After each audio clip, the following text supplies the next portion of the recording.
Hi, I'm ReveloGM and I've been very slowly making a Dark Souls dungeon over the past couple years. It's been another 6 months.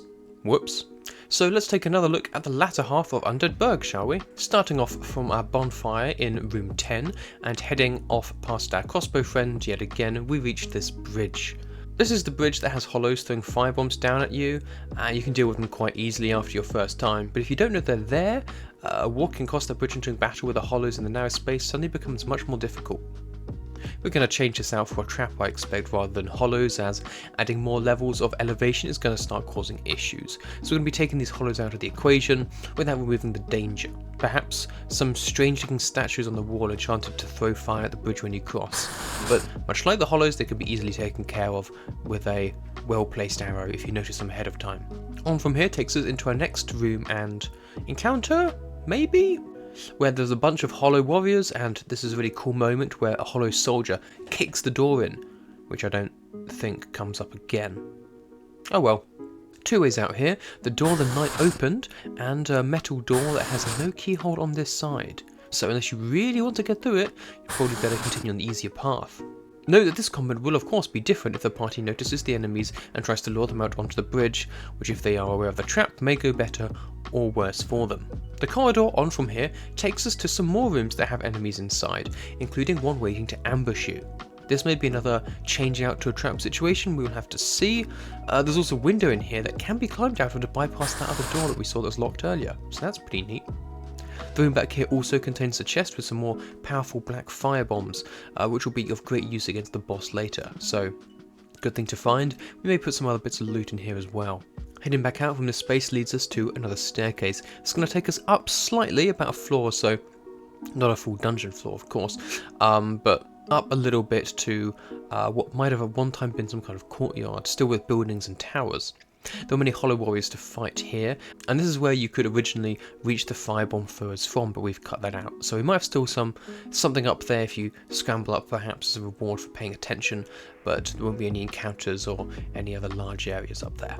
There's also a tower here with another hollow, one of our crossbow friends. He isn't in this combat, rather the next, so if not taken care of here, he will cause problems later. The door here is another locked one, hiding some very powerful resin to buff our weapons with lightning, which is effective against the next boss. As before, it requires a key, or we can probably force it down, but high DCs for this one for sure.